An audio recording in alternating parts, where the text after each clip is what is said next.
Hey Dan, sorry, my fire alarm going off. I'm gonna put myself on mute. All right, glad you could join.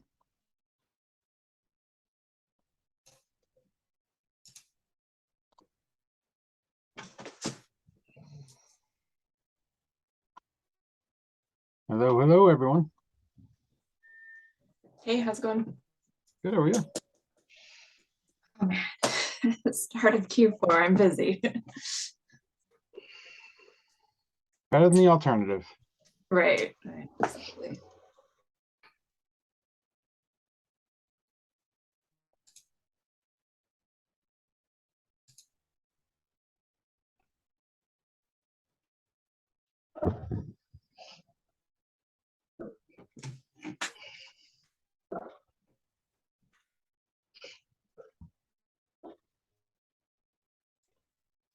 Recording in progress. Whoa.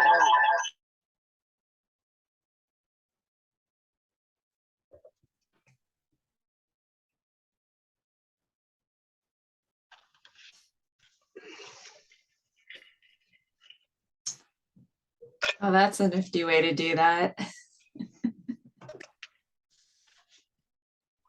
Yeah, it'll do.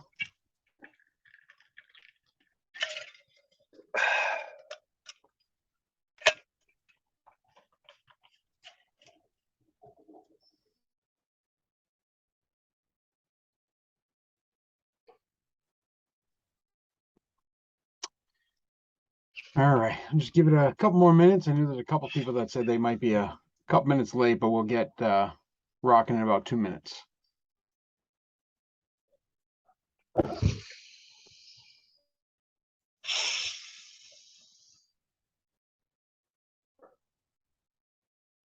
Jeff, you're always driving. It's like I'm dealing with myself over there. Well, I'm always going someplace. Busy.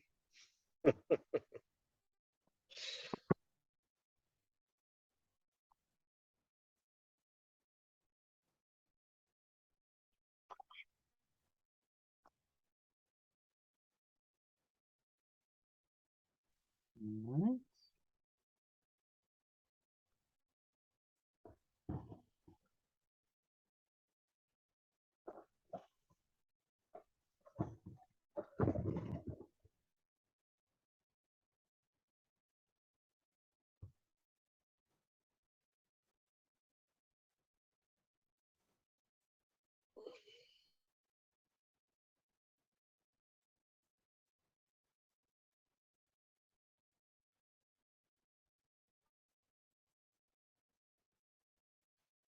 All right.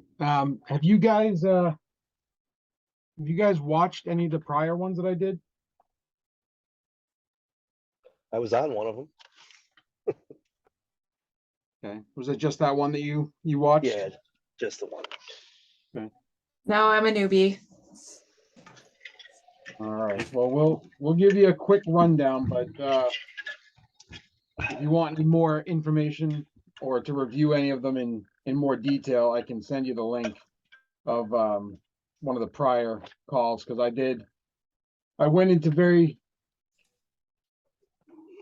aggressive detail on each of the different things I do, and some of the other ones. So I don't want to spend too much time going over that stuff. Kind of want to use this more as a what Q4 is going to look like. Yeah, sure. Welcome, Jack. What's up, dudes? All right. So let's kick it off. All right, so I'm just gonna real quick hit how I usually do my planning for the benefit of the recording and for those on the call that have not watched any of the other ones or participated in any of the other ones.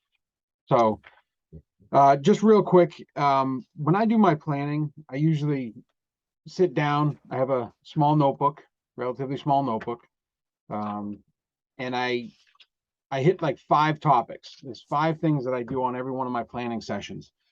So the very first thing I do is I I write down my last week's wins. Always try to start with the win, kind of gives you the motivation to keep going through, because we all have bad weeks. And if we start a planning session focusing on the bad, I, from experience, have found myself going down a rabbit hole and going in the wrong direction.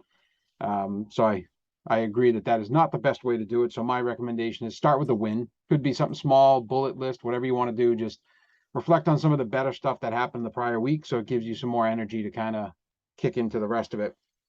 And then I go into my metrics. I list out a bunch of my metrics. I'll share this real quick here.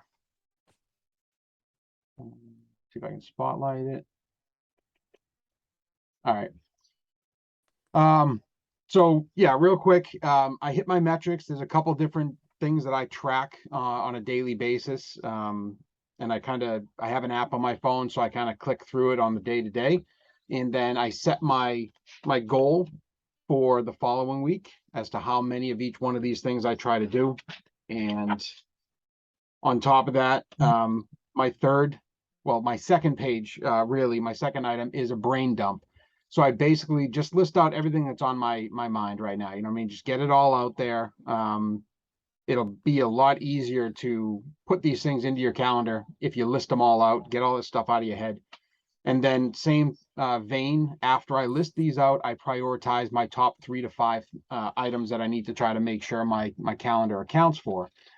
I do 3 to 5, primarily because a lot of my focus on this stuff is after my normal work hours.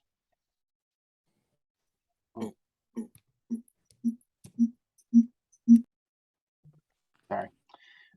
So after my normal work hours, so you're looking at the regular week, you know, five work days in a week, and I'm doing it after hours, typically, you know, after my kids go to bed and everything like that. So it's a little, I don't have as much runway as someone that's doing like real estate investing full time, let's say, or, you know, other things that they're focused on, or you do any of this planning stuff as part of your your W-2, your full-time job. I don't do that. I focus mostly on this planning stuff for the out of work activities. And then the fourth item I do after I list out my brain dump and my priorities, my 3 to 5 priorities, is I reflect on, you know, how was last week? Just a quick blurb as to, you know, was it good? Was it not? And then how am I doing towards my 2022 goals, or whatever target you want to reflect on. I use that as my annual goals as to how I'm doing towards all that. There it is. So that's kind of a quick rundown of like my journaling aspect of my planning. After I do that, I then take my calendar. I have my planner. Liz, I know you've commented on the planner. I think you and I have exchanged a few messages before. So I have my at a glance planner, color coded depending on what the activity is. So I have my W-2 accounted for here. I have family time on here, real estate investment stuff, and then stuff for myself, whether that's, you know, elliptical or weighing in, meditating, all that stuff. I track all that. I'm trying to make sure that I have accounted for some amount of it at least, so I can focus on reflecting on it that following week. So after I do all that, I then take all those notes, dump them into my phone, and I do the very, very similar thing with my color codes, where I match out my color coding. Show you on this right here.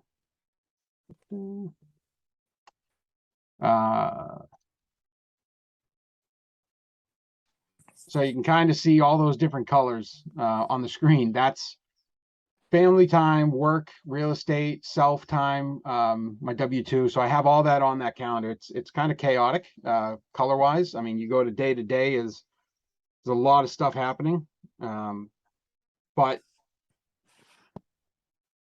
it helps me look real quick and realize, you know, where my heavy time is, whether it's family related, work related. or personal.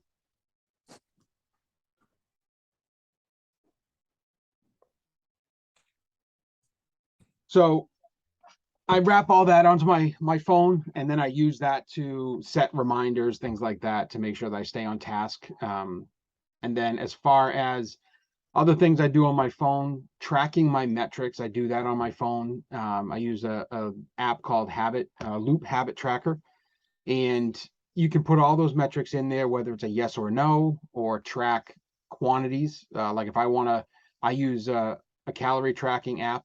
So with that, I can enter in my calories at the end of the day, or during the course of the day after I eat my breakfast or my lunch, I enter in my calories. And then at the end of the day, I take the number that I netted and I plug it into my habit tracker. And then at the end of the week, when I reflect on my metrics, I can pull all that data right off of that. And the app is good because if anybody's heard of the Seinfeld method, it kind of gives you that feeling of success streaks. You see a lot of check marks and things like that. You feel pretty good about it. So I won't share my other screen again, but you can kind of track all that stuff on it. You can color code that as well, whatever helps you. The goal is make it as easy as you can, because I found myself struggling when I had to do writing all these notes down, and using the intention journal or trying to get all those thoughts on paper at the end of every day or anything like that. It just didn't fit with my style.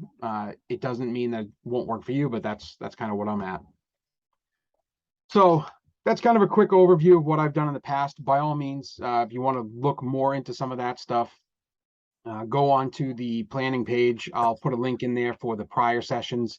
I think the third session I did, I had links to all of the recordings for 1, 2, and 3 in that one page. So I'll probably do the same thing, as I'll put this number 4 session in there, or in the 4th session, I'll pull all those videos through so you can locate them.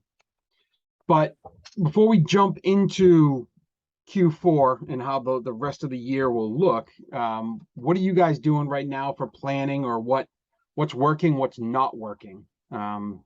Liz, since you're on video, Elizabeth, you want to start? Yeah, sure. Maybe I use my planning a little bit different than you, and that's where I can improve. I have a paper planner that I use. It's sort of like how you do your brain dump out of the day. And it's a little bit of a mix. My planner is a planner that does prompts. So there's a morning mindset, kind of 10 different questions, and they're all the same, but it's how do you kind of relate to others within the day. Like one of the prompts is one thing I can get excited about, if one word could describe the kind of person I want to show up. So that kind of sets the tone for the day for me. And some of it's real estate, some of it's W-2 job, and then I'll schedule in appointments. So you're a better planner than I am, but I do heavily rely on calendar schedules for Zoom appointments and things like that I need to be at a certain time and place. I don't do time blocking. I probably should, just to hit all the different things that I want to do. But if I'm on an auto dial or whatever, if I'm sending out a bunch of emails, I'll just kind of look and review like what I actually did. As long as I know, the first half of the day is usually set aside for scheduled appointments. Second half is doing this or that. So I don't know if it's the right approach. That's just what's been working for me. I mean, if it's working, then it's the right approach, right? I mean, if it's moving you towards whatever goal you have, then it's working for you. Again, I started with a prompt type journal, and found myself kind of getting frustrated with it, not caring about filling in the prompts and all that stuff. I was more metric, more number driven, where I wanted to see the success. I wanted to see, did I achieve this? Did I achieve that? So that's why I started shifting my method into a little bit of journaling, because there are just some things you just have to get out there, but then focused more on my metrics and setting the actionable items for the following week. One lesson that I learned throughout going through all this planning was that as I reflect back on my priorities, I found the pattern of the weeks that I didn't have a good, hey, at the end of the week, how was it? I'm like, I really don't feel like I moved the needle at all. And I can kind of go back and look at what I prioritize, and I prioritize the easy things. And it's like, well, that's probably why I started to see a little bit of correlation. I mean, I don't have all the data, but it feels that that might be the solution. There's a lot of things that I put on my paper, just brain dump. I just want to get it out there, but it's hard. It's heavy. It's uncomfortable. I don't want to do it, but I put it out there because as long as I put it on paper, it takes the power away from it, right? I named it. I put it out there. I've put cold calling on my list like for months, and I just found myself never actually moving the needle on that because it was an uncomfortable step to take. So that's where I saw that I have some room for improvement, where now it's in my goals that, when I do set my 3 to 5 items, am I doing the hardest thing that's on that list? You know what I mean? Because it's easy to say, oh, do the one thing that you need to do that's going to move your business forward and all that. But are you leaning towards the easier thing? Like, yeah, I mean, sending out a mailer could be a thing that's going to move my business forward, and I definitely have to do that. But I've already done that. I've already crossed that bridge. Now, what's going to actually make me grow? And it's like, well, I should do something different. If you want different results, you gotta do things differently. If you expect different results, you have to do things differently. So that's kind of where I've seen it, where maybe the prompts would help with really addressing those, whether I'm taking the easy path or really challenging myself to go further. But it's a work in progress for sure. So Jack, you're back on video. Fill us in, man. What are you doing? What are you not doing? What's working for you? So sort of a mild variation of what you have. So I do try to color code things. I actually have been using, I don't know if anybody's heard of Rocketbook, but it's just pages that you can write on with particular markers, and then at the end of the week you can wipe it clean and use the planner again. And if you want, they have an app, and you can basically take a photo of the app, a photo of your page. It transcribes it and then can save it to wherever you want to save it, so you actually get a hard copy of it if you want. But so what I do, I kind of do what you had, where throughout the week I'll do sort of my brain dump, where I'll be writing things that I know I should, oh, I got to get to that next week, or that'll be the next logical step after I do what I'm trying to do now.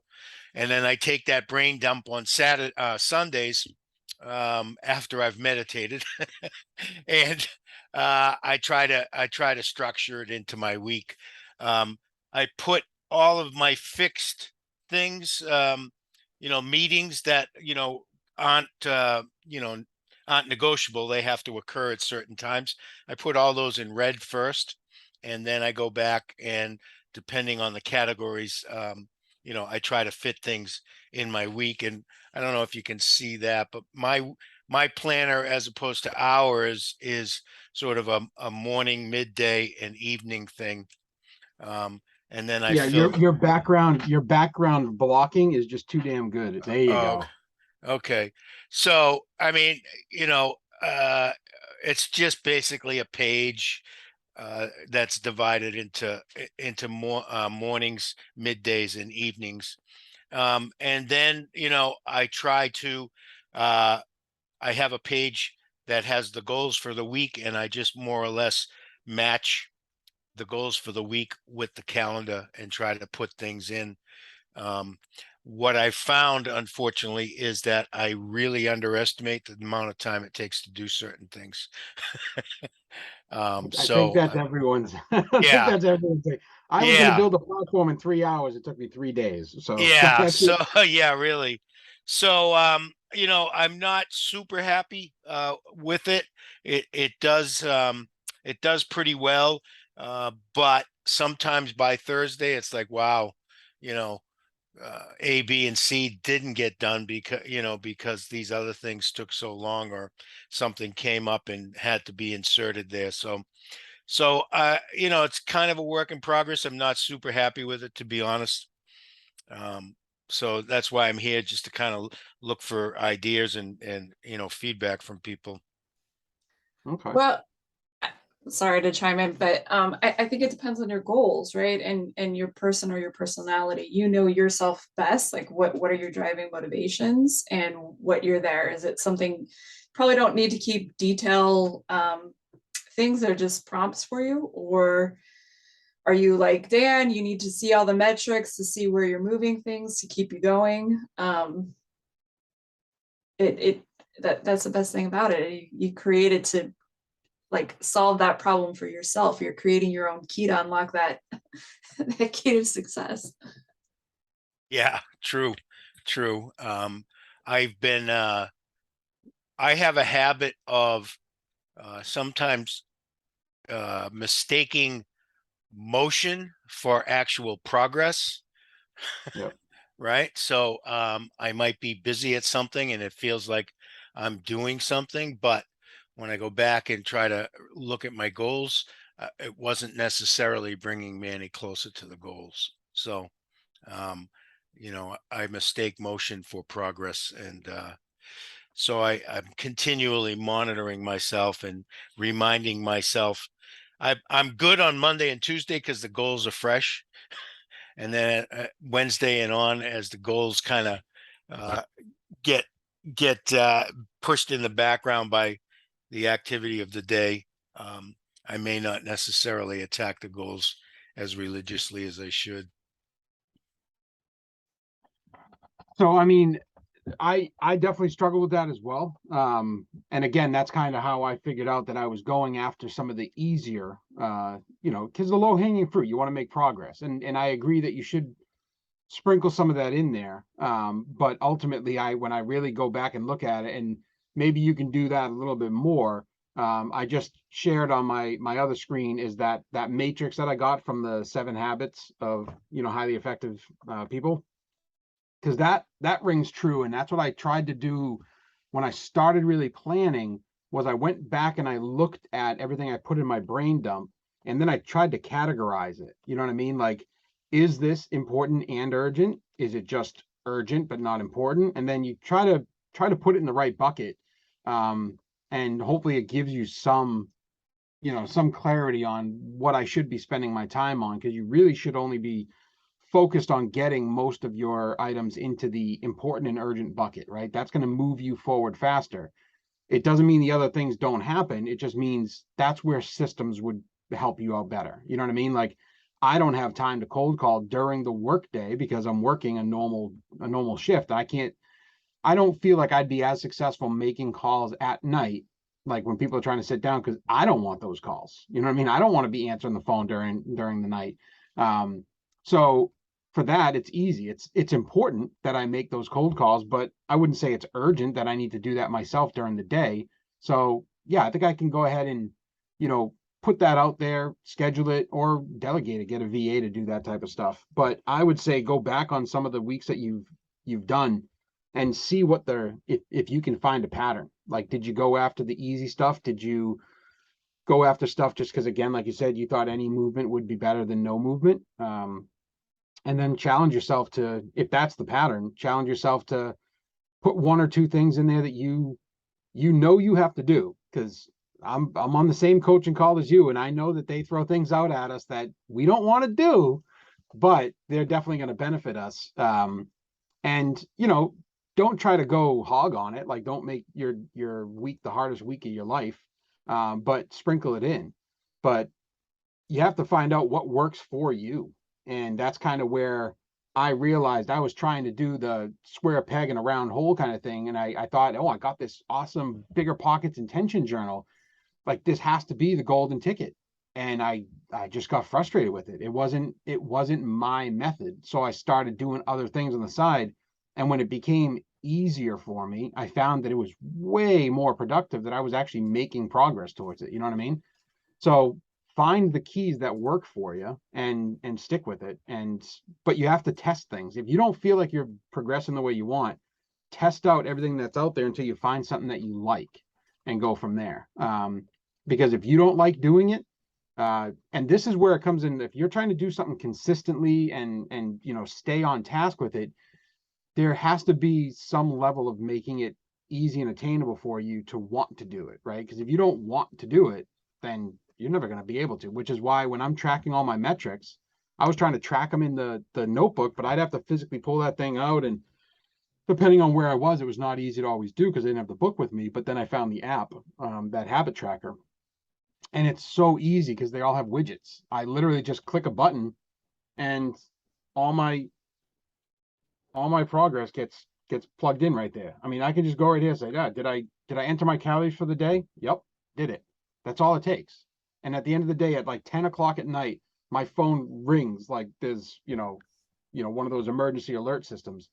And it's reminding me that, all right, at 10 o'clock, and this is thanks to that book I got.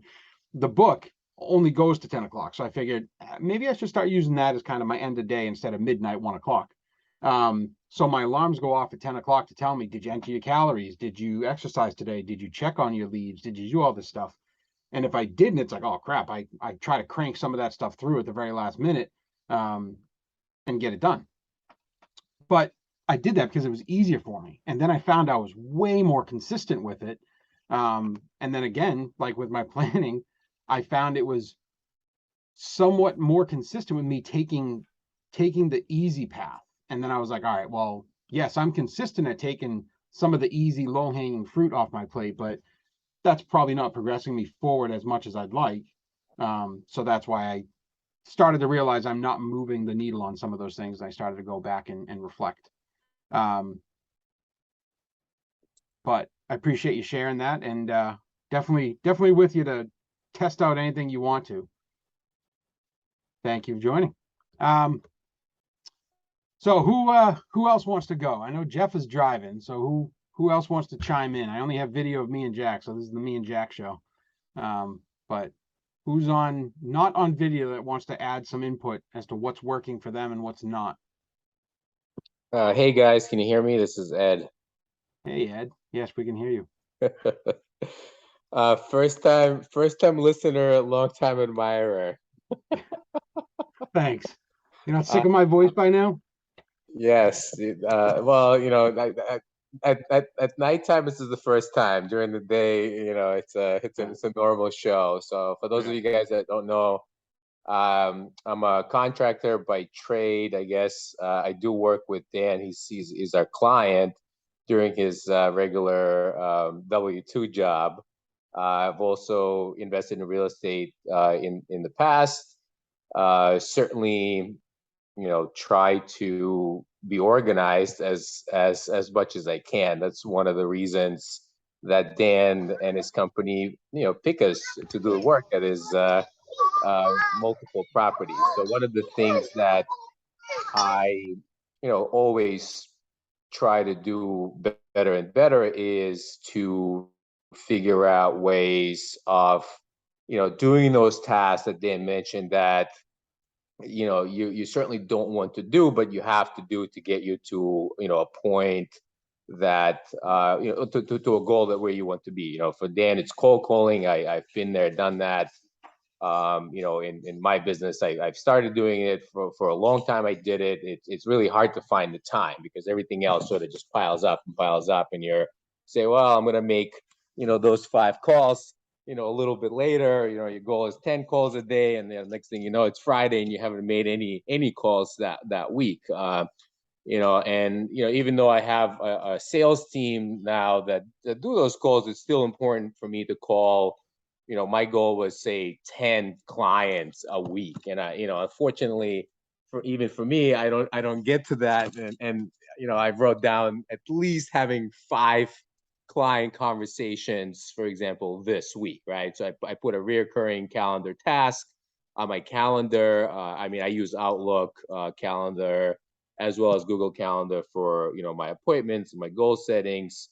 But it is very hard to find the time. I think, what has helped me is trying to find that quiet time where I could achieve those things. For Dan, it sounds like, he's a night owl. He likes the nights versus for me, I certainly, can't do anything past 8 o'clock where I need a couple hours of, just downtime before I go back to bed, but I'm an early riser, right? And early rising has been, I'd say, probably, through college days, because back in the day when I was running my company, used to go out with my buddies on Friday night, drink a little bit, and then Saturdays weren't going so well, and especially when you get those angry calls, by the clients, or you sleep through and it's 8 o'clock and people are just calling you, you start to really just want to deliver them the bad news before they wake up. So over the years,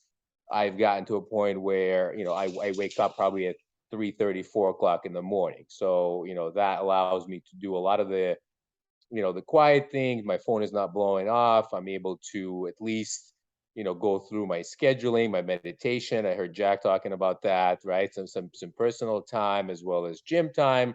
And that was the only point I was able to at least fit that piece of it, in terms of thinking about things. Before I used to exercise for an hour, and listen to music, but then I was like, well, how do I also add in some educational stuff? So I've been listening to a lot of Blinkist or podcasts. That has helped, especially first thing in the morning for me, just to give me ideas. Certainly don't have as much of the motivation when I'm not listening to some you know rock or any hard metal music out there in the morning, just getting angry and getting ready for Dan to call me at 8 o'clock in the morning. But listening to a Blinkist gets me to that goal, right? So it's 20-30 minutes of the podcast, and I'm not doing it every day, but one of the things I think what I like about Dan's approach is that he does have a checklist at the end of the week where he summarizes what has worked and what hasn't worked.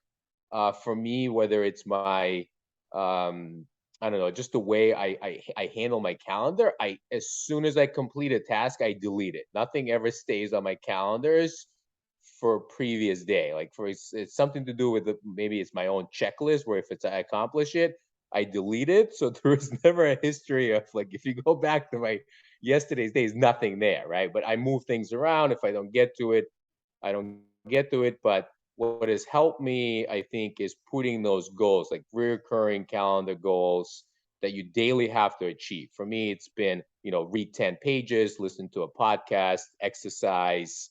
I recently, wanted to start playing the piano, and in my busy schedule, there's just no way I could fit that in. But I said, okay, it's 15 minutes a day. I could dedicate that, right? So it started with that, and I have 1 hour class every week. So I figure at some point it'll get me there, and over some time I actually started playing the piano. Right, it's been 6 months. I'm not Mozart, but it's getting me slowly to that goal. But it was really painful just making yourself do that piece, even if it was 15 minutes, right? But one of the cool books I actually came across recently that I want to bring up is this book called Talent is Overrated, right? So there's, and I'm only on like probably page 75 of it, but they're basically talking about Tiger Woods, they're talking about Mozart, they're talking about all these people that people just think, they have talent. That they literally just have thousands and thousands of hours of training, than any other person, around them, right? Tiger Woods was an infant. His father would place him on a chair, and in a garage he would be putting in front of him for hours, right? So if you and the more I read that piece of it, it all resonated about how many hours some of the top players or some of the top composers had done by the age of 18, 20 versus some of the other ones. And it is literally comes down to 10,000 hours, right? So the more and more you do things, you will just get better and better at it and faster, right? So that really has motivated me to stay close to the calendar and have those pieces of it sort of broken out, 15 minutes here or 30 minutes or an hour here. Certainly, there's a lot of stuff going on. I feel like, putting in 14, 16-hour days, every day, and working even Saturdays. But I love what I do. So it doesn't even feel like work, even though it might seem to others. But if you, you know, want to see yourself progress, you know, you can't just do the stuff that you want to do. I mean, that's literally basic, right? So you have to, you know, train yourself. You have to get yourself better, and you know, and if you don't do that in small pieces, it won't add up too much down the road, but you just can't do it once in a while and assume that it's just going to get you there. It's literally just breaking it down in these small achievable pieces and striving for that. You know, I didn't play the piano for the last like 3 weeks. I was flying around, but any chance I could get and get another 15 minutes, I was definitely rusty, but I have that on my calendar, and I strive for that. So certainly, you know, breaking it down in those pieces and then finding the best time to really, you know, get to those things. Because I mean, work is work. There's a lot of things that are coming to you, you know, delegating responsibility, you know, working with other people, sometimes watching their calendars to make sure that they actually, you know, handle things. Like, you know, you are responsible for a lot of moving parts. But that's not an excuse to still find the time to handle the things that's going to get you to the next level. And that's, I think, one of the reasons I've been successful, and one of the reasons I want to grow, and still think I have so much room for, you know, improvement. And this is why I'm here, because I want to understand how you guys also, you know, look at things and what works for you, because you know, certain things that work for me, but they can also work better based on just listening to Dan and some of you guys talk about what, you know, really gets you going as well. So hopefully I didn't ramble on for too much, but that's sort of been my approach of trying to get better at things. And one of the things that I want to note is that, you know, my primary business is construction, but I'm also involved in different ventures, and it is hard to put a different hat on every, you know, few hours, so to speak. Especially, you know, you work 8 to 5, or you know, and then you come home and you want to relax, and you gotta, you know, work another 4 or 5 hours there. So I certainly understand a lot of that for doing that, but the schedule will help, and it certainly will get you to the point where you need to be over X amount of years. I mean, that's all it is. It's just years. That's it. That's the reason I've gotten to where I am today. It's just I've done these things over and over and over and over again, and probably more of than most of my competitors in the business locally. Right. No, I mean, it's a good perspective. I mean, obviously you're coming to the table with a lot of years of experience of growing a successful business. So it's great to hear that type of thing. And I did briefly see Nick's lovely mug as well. And I know he's got a lot of that experience as well. I mean, at the point where you guys are at, you know what I mean? You've already put in a lot of your work. You've taken your lumps. You've learned what does work, what doesn't work. So it's good to see that you're still looking at other things that that can make you better and help you stretch out. And it really comes down to it's the periodization. It's focus on one aspect, right? And perfect it, or not perfect it, but put your reps in. And your the book there, the Talent is Overrated, reminded me a lot of The Outliers. I mean, as you were saying it, I'm like, that sounds like the book Outliers. And sure enough, I just quickly checked it, and that's the same concept. That 10,000 hour mark is what I gathered from that book, and looking at it on how I can use that for, like, my daughter's in softball right now and trying to find a way to improve her batting or her catching. It really comes down to, well, I mean, yeah, if you get, you know, a ball thrown at you 100 times, you're going to get better at it, or just realize that softball's not for you. If you can dodge a wrench, you can dodge a ball, right? That movie. So it's definitely good to know that there are definitely still some things that even as a successful business, you know that there are gaps and there are things that you want out of life, like learning the piano and playing the piano again, that you know the methodology to get there is putting in the reps. As uncomfortable as it is, as hard as it is to fit it in your schedule, if that's what you want, you have to make the time for it.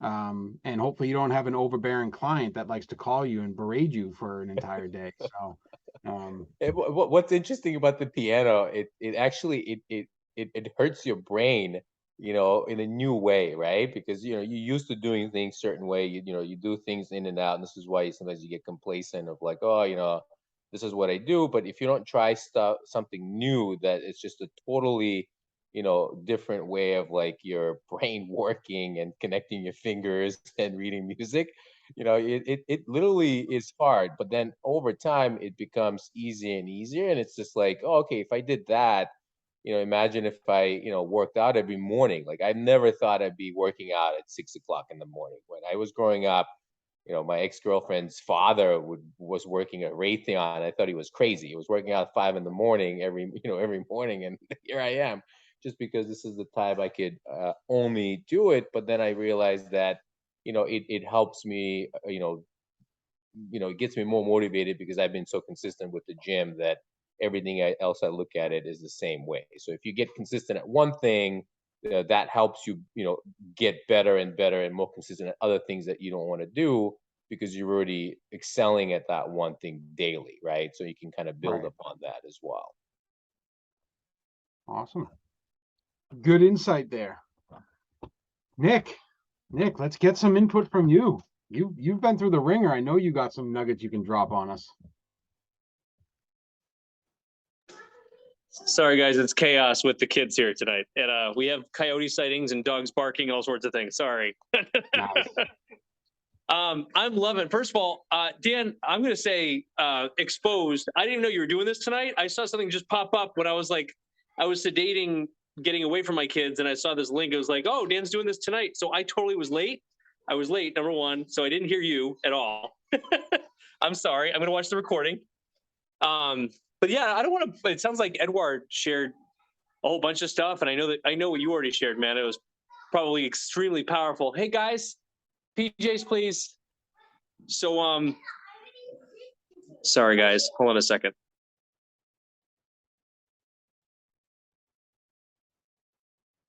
All right. So I'll be quick. Sorry, you guys. I just love that you're doing this, man. So, you guys know, I think a few of you already know kind of what I do. So be it Sunday night or early Monday mornings in some cases, right? Same as kind of what you shared. I have a tracking system. I use Google Sheets. And I think to kind of jump off Edouard's point, and maybe your point too, Dan, you both kept saying, if it moves you towards what you want, if it moves the needle. I think that 50% of the battle is really being clear on what it is that you want for that quarter, right? Like what actually is the definition of your target? Where do you want to head and you guys know I use the 5 F's, right? I use faith, I use family, I use fitness, I use finances, and I use fun. Where do I want to move the needle in those 5 F's?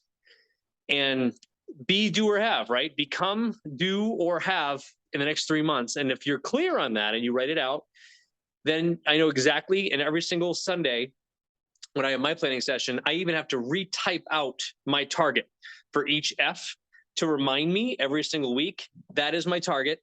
Is it still serving me? Yes or no?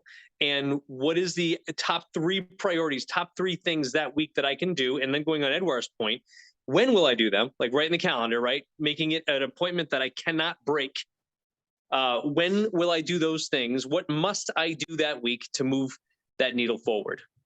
And that becomes my mantra every single week. And date night is part of that. We have, I have intentional time with kids is a target. I have making sure that I work out 5 days a week at a minimum. Recently, some of you know that I struggle with snacking at night. So I put, and everything has a score on it. So I get a 1 point for every night that I do not snack after 9 p.m. I get a point for every time I do fitness, right? I get a point for if I go to bed before 11 o'clock because I'm also a night owl and I have a problem, formerly had a problem going to bed at 1, 2 in the morning. I get so much done, man, between those, 11 and 1, like so much. Mhm. But I've been told it's not good for me. So still debating whether or not that serves me or not. But yeah, it's being very clear. And I spend at least 3 to 4 hours once a quarter, making it extremely clear what I want from my 5 F's at the end of that 3-month period. Right. And that kind of stems from the beginning of the year when I set what I call impossible targets. I set a target that's a big stretch on all 5 of those F's.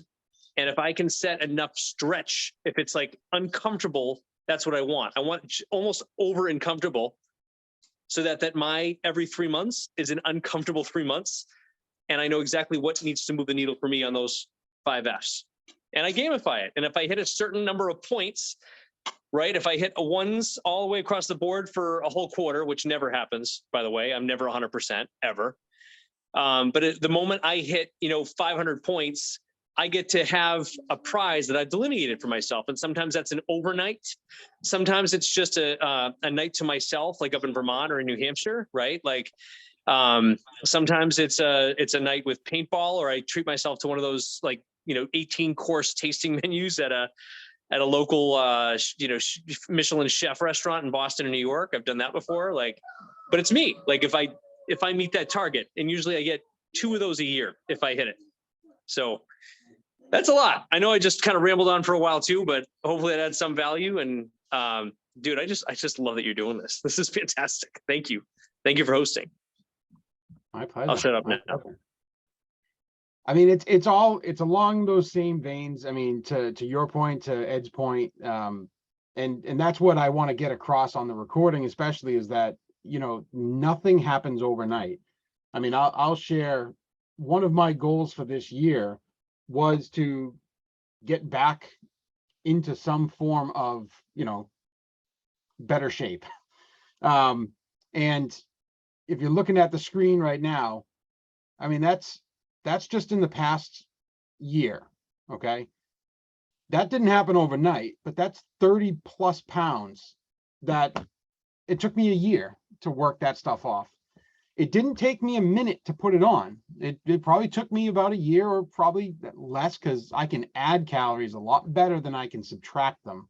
But it's progress, you know what I mean? And at the last meetup that I presented at, one of the visuals that I actually kind of fell upon in describing kind of my journey since I kind of got intentional about this stuff again, was it's a step, right? I mean, you're on one step and you're looking towards the next one, and nothing, you can't see every step in front of you. And I saw a quote from Martin Luther King when I was with my wife on a date day. I had vacation day and we spent the day in Boston, and we just came across this plaque. It said, faith is, taking the next step when you can't see the top of the staircase. You don't know where that staircase leads, but you know that you have to keep moving forward on it. So I just want everybody to kind of wrap their head around that. Is goal setting is setting out your intention to go after something, but don't get discouraged if you don't hit that target. And if you do hit that target too easily, then you're probably taking the easy road, like I've been doing a couple times, and you need to stretch yourself a little further. Hitting 100% on your goals, however you gamify it or whatever, might make you feel good in the instant, but when you look back and you reflect on, have I progressed? Well, if you keep getting hundreds, you're not stretching yourself, you're not growing to the level that you could, because you really have no idea as to what you're capable of. I have no idea what I'm capable of, but I'm just going to keep pushing and see what I can do to move it forward. But so with everyone sharing already, I mean, we've already hit on a couple of things I did want to mention. So with 13 weeks left in the year, where I just finished a 12-week year book, good stuff, and it kind of solidified a lot of the stuff I've already kind of been tooling around with in my head. But we all kind of start the year, and I mean, I know I'm guilty of this. I started the year with an annual plan. Like January, I wanted to start January 1st. What are my goals for the rest of the year? That's all great. Like I set a bar out there and I said, I'm going to get this many units. I'm going to do this. And I set it out there. But most people do that and they don't actually track their progress, whether it's daily, weekly, monthly, quarterly. They don't track their progress towards it. And then the end of the year comes and you don't get it. You don't hit that goal because you're not measuring it. So the 12-week year, just finishing that and having 13 weeks left of the year, I thought this is a good time for me to roll that out. So I kind of chunked out my plan. I looked at my plan for the year, and I'm happy to say that I've achieved a lot of the things that were on my annual plan on January 1. But I would not have been able to do that if I wasn't tracking it as much as I am, and like being part of a coaching group and being pushed and being held accountable to kind of, take those steps forward, even when they're uncomfortable, especially when they're uncomfortable. I mean, I never wanted to speak in front of a group, never. It was not my thing. I was always the wallflower in the back of the room. I felt comfortable there. But as Nick mentioned, he kind of hit the key there, is it didn't serve me. It didn't serve the me that I saw myself as in the future. So stop doing it.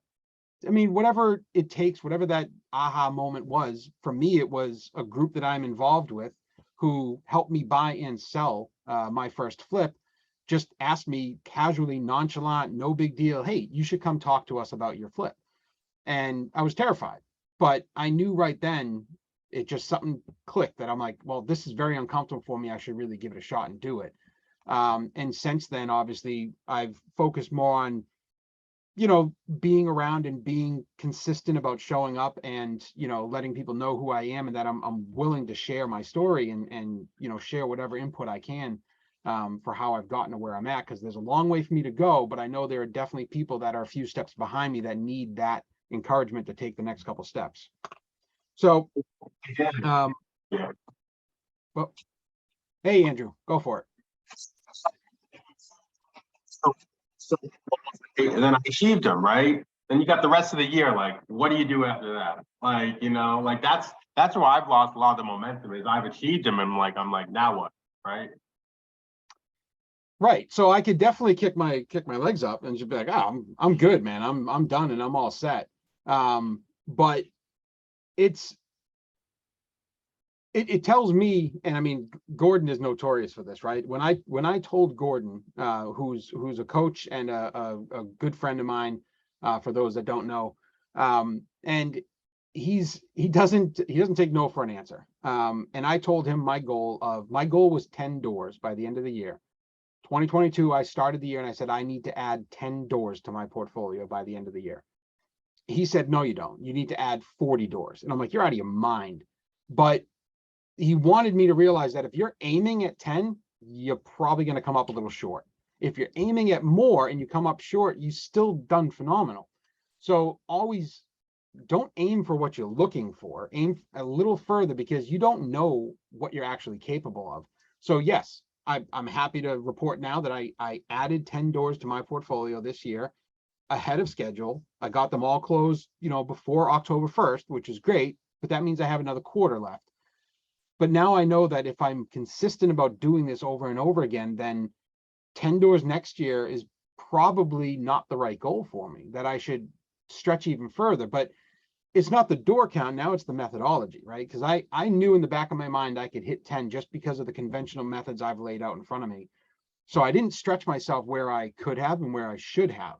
And this year, I feel good. I hit the goal, but I probably could have achieved a lot more if I had allowed myself the ability to fall short on something, but still grow in the process. And I don't know where that is. But you know, I just had to cast the line out there and see where it was. So that's why now that I have a full 12 weeks, a full quarter left of the calendar year, well, now I can kind of reset and say, all right, well, what's possible for me in the next quarter?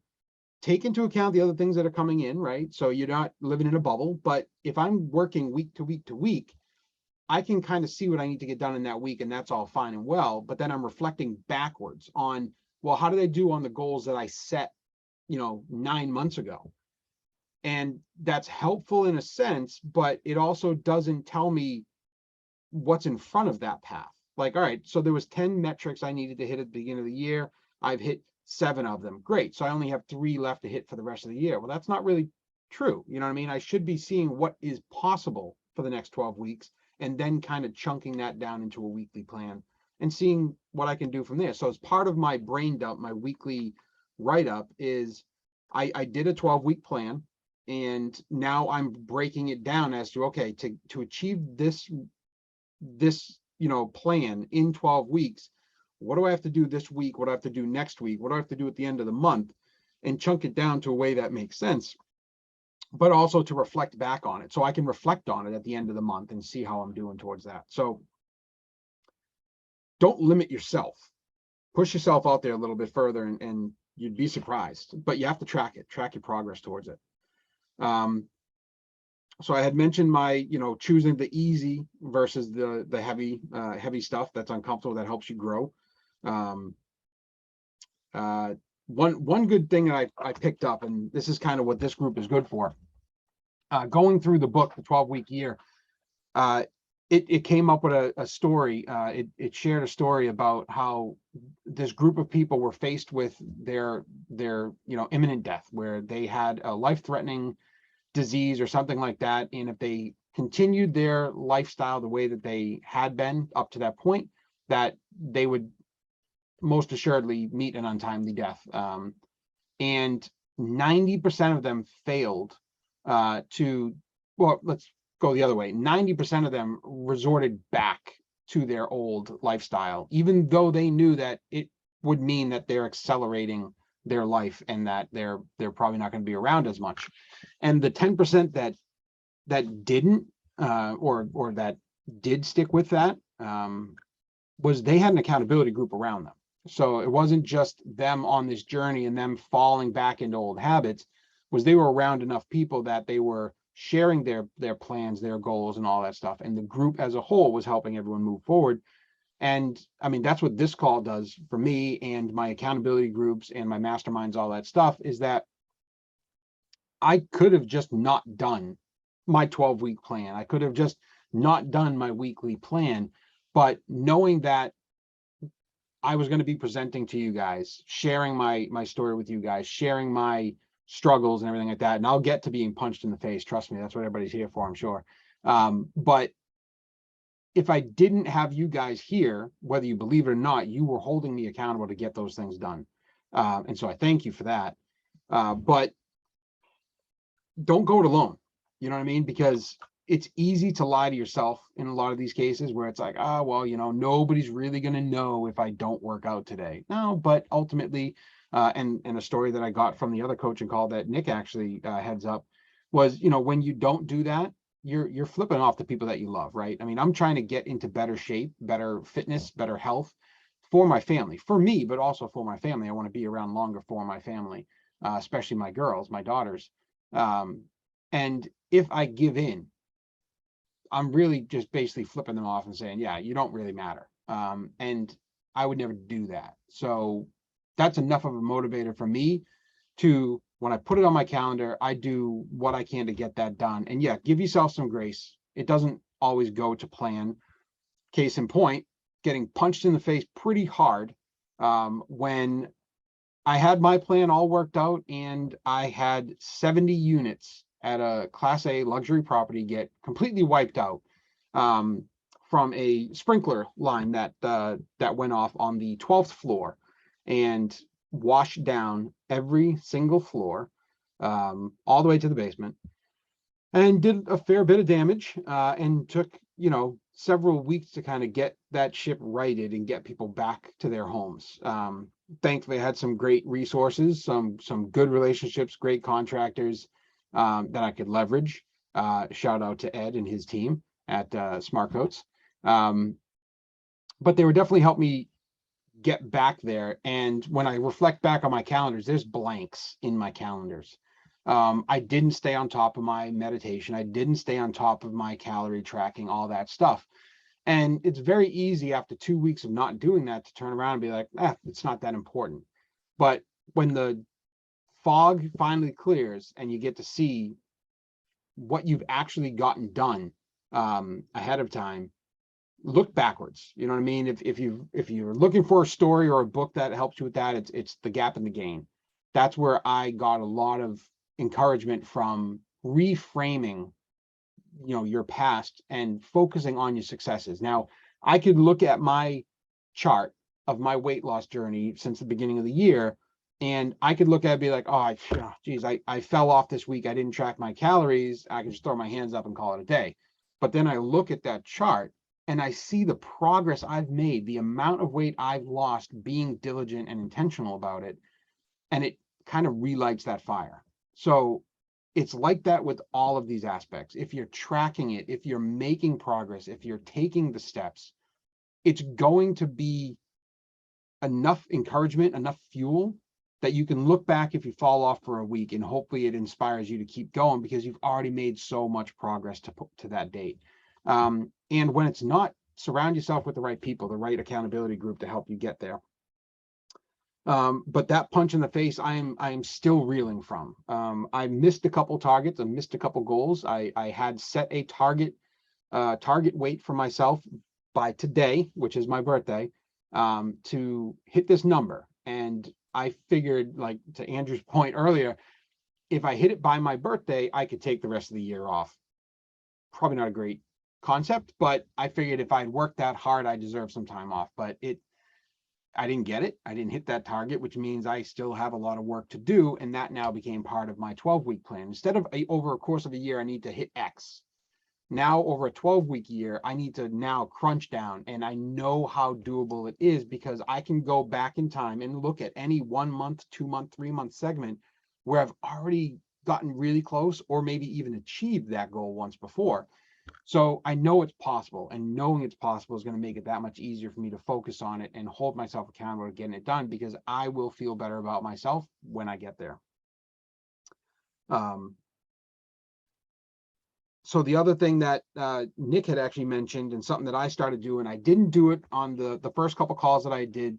I wasn't scoring. I wasn't tracking like how I was doing against certain metrics, but I'm being more diligent about that now, because I found that when I was in Emerge, which is a precursor to Ascend, which is a precursor to GoBundance Official,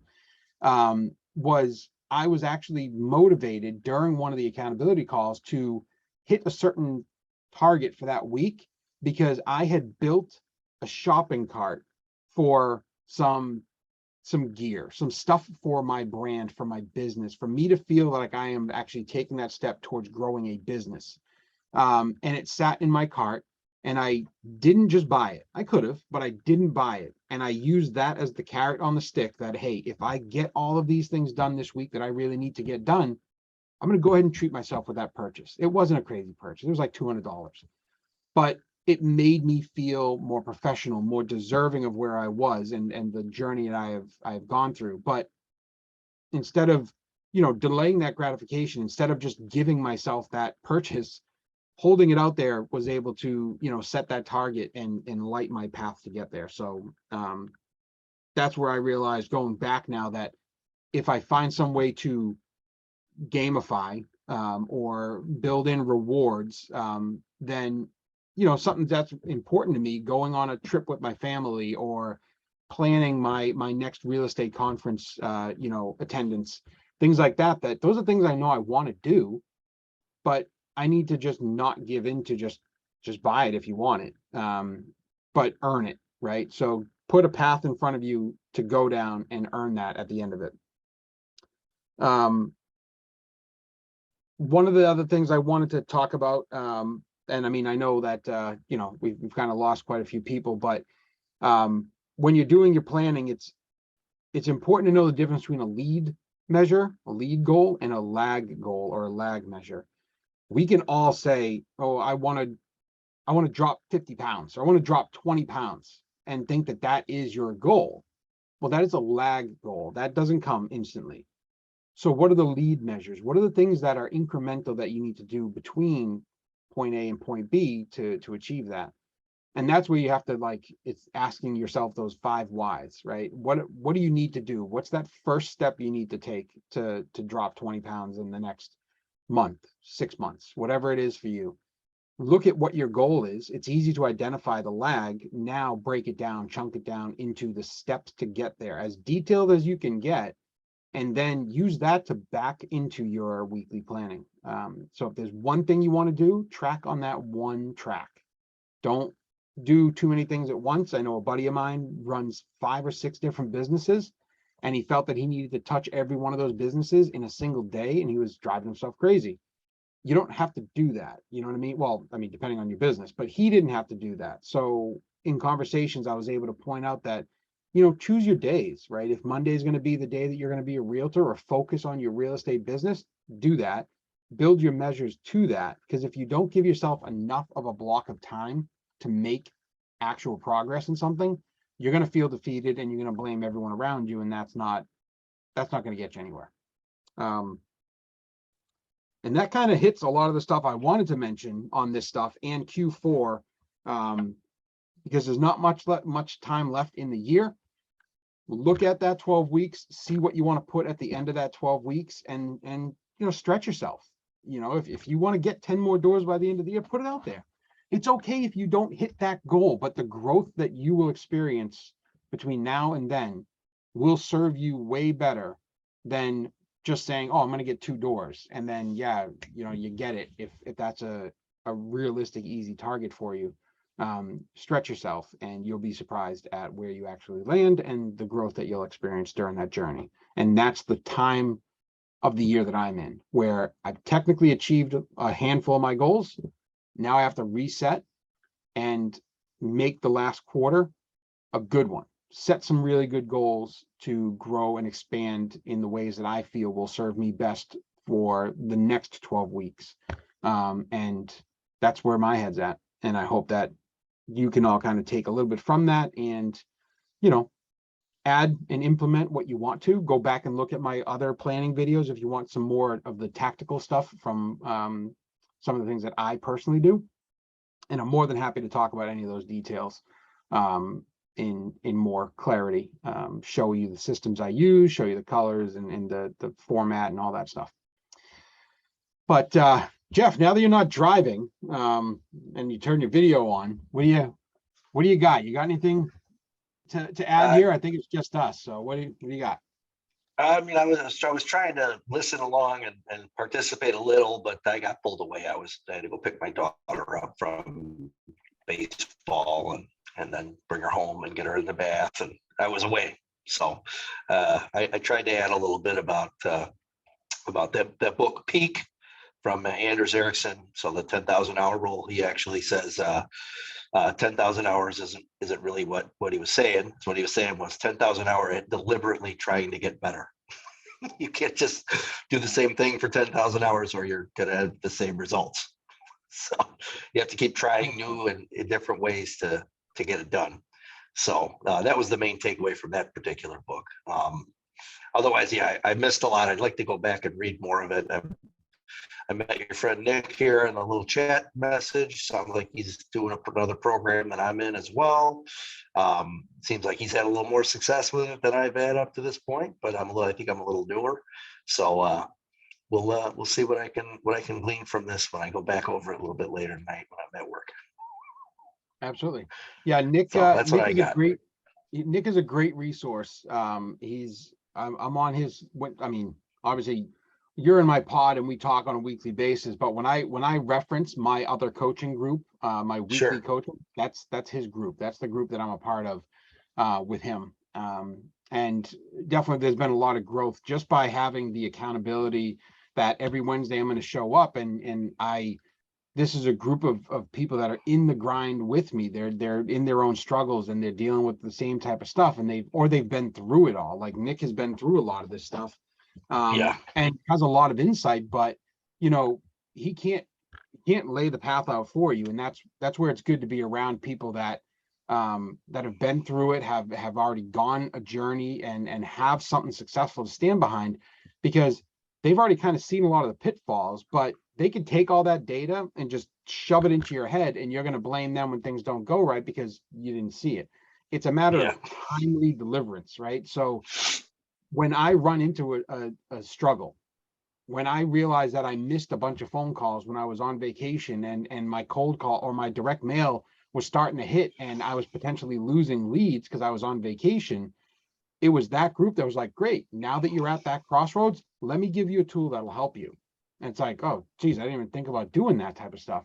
So it's a matter of go through the journey and pair yourself up with the right group, with the right tribe, so that when you do get to a crossroad or when you get to a decision, that you have the right team in front of you that, hey, I've been here, let me show you the way, because they just don't know what fork you're going to take in the road until you actually get there. And like, I'm going to go this way, but I don't know what's down there. Like, great, let me help you. This is what I did, so that you're not at least going blind for too far. Deliberate practice, right? Focusing on doing it intentional to get your reps in. Like it sounds like outliers and peak performance and talent is overrated. That kind of all hits on that same thing is, you put your reps in and it'll pay off. But that's it in a nutshell. That's what I got for you. Ed, I see you're still active in the chat and everything like that. Any closing thoughts you want to throw out there? Any questions you have for me?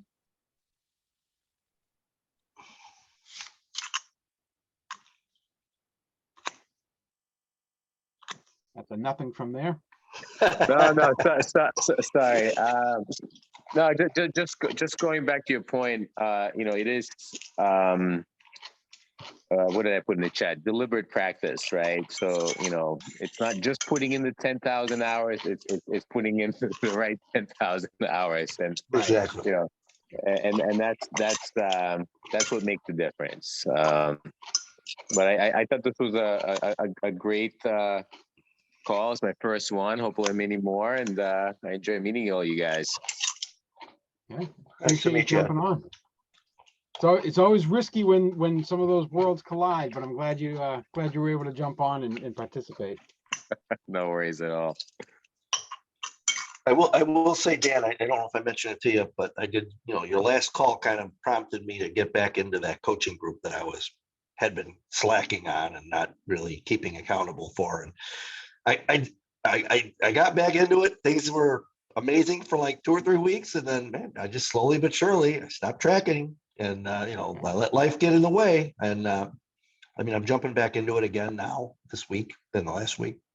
And I every time I do it, I look at all of the goals that I hit within the week or within the next 2 weeks once I start doing it. And then I just get pulled away again. And I don't know how to make that change permanent, that these things don't take me away forever.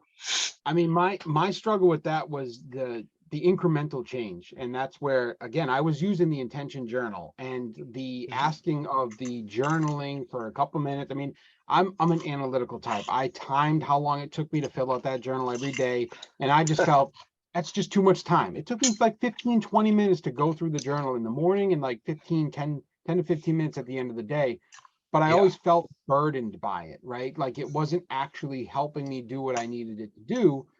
Sure. But I knew it was valuable, right? I knew that there were core concepts that were valuable, but I needed to find a method that would work with my personality and my lifestyle and my format, that I wouldn't just be like, this is ridiculous. Like, I don't want to keep doing this. So I had to find an easier way to track and hold myself accountable on those things, which when I found the app, because everything was like, oh, the Seinfeld method and all that stuff. And I printed out the page, right? And I had the page with me, but I left it in my truck one day because I'm like, I'm going to keep it with me. So I have it handy. Like when I'm sitting there and eating my breakfast or my lunch, I can check off the boxes. And then I'd leave it in the truck. And then I didn't end up having it with me. But so then I look back, I'm like, what do I typically have with me at all times is my phone. My phone. Sometimes it's 2 phones, sometimes it's 3. Today, I have 3 phones. And I knew that there had to be an app. So sure enough, I looked for a Seinfeld tracking type app because that's like where it became popular. And I found this and I was like, I kind of like that. And I can color code it so that all my blue tasks are from me. All my green tasks are for my real estate business. All my yellow tasks are for the family. And it was very easy just to click, click, click, click, click. Now, they're not all super easy. There are a couple things that take a little bit of effort to get there. But I do track them that way. You know what I mean? I can go in there and be like, oh, well, I have to intentionally take a couple minutes to actually go into my email and see what kind of leads I got that day. And sometimes that gentle reminder of, did you check your leads today? I end up going to my email and I'm like, oh my God, geez, like there's a MLS listing that looks like a good deal. So I end up shooting a message to my realtor at 10:30 at night being like, hey, send me all the info on this deal. I want to potentially see it. So, it's good to have a couple of those things challenge you at the end of the day, but it's also not, it's not so much heavy lifting that it's such a burden that you don't want to do it, right? Because if you can't find a way to hold yourself to it and keep doing it and make it easy enough or light enough that you can carry the weight, then you're gonna fall. You're gonna fall short. I think that's what I'm struggling with. Yeah, I think I'm struggling with making too many. There's so many things that I'm trying to get done at once that I can't get them all done, and then I missed it. And then you get in a bad habit of not hitting your goals or not Right. following through on your check boxes. And then you're like, oh, fuck it. I'll start again next week. Right. 100%. So you need to find, what I'd recommend is, because I mean, I'm guilty of it too, is when you get started on that, is you set these pie in the sky goals and whatever that may not, because you feel motivated, you feel amped up. You're like, yeah, I'm going to set these crazy goals. And then you come up short, and then it kind of takes the wind out of your sail.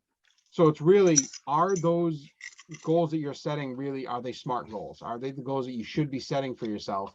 And is the way that you're tracking against them the best for you to track? If it makes it too hard for you to track your progress, you probably won't feel like you can deliver on that, and you'll give up on it. Yeah. And then the same thing, if your goals are not the right goals for you, then you don't really feel the burning desire to complete that goal. And that obviously doesn't help you either. So it's a constant balance. One thing that I'm getting more into, especially with this 12-week goal thing, is, I mean, you did it too. You did your 3 to 5 year vision when we started Emerge, right? So Yep. pull that out from time to time, pull it out quarterly, and just review it and see how much progress have you actually made already towards your 3 to 5 year goal. And that will actually help you shift, because I just read it again as I was setting my 12-week goals and realizing there's a couple things lifestyle wise in there that I haven't really worked towards, that I can just as easily put in a 12-week plan to do a couple small incremental things that'll make me feel like I'm making that progress. And it's not going to knock me off track for the other heavy lift goals that I have. Right. So it's a mix of some easy, some hards, to make sure that if it's too steep of an uphill climb, you're self-defeating.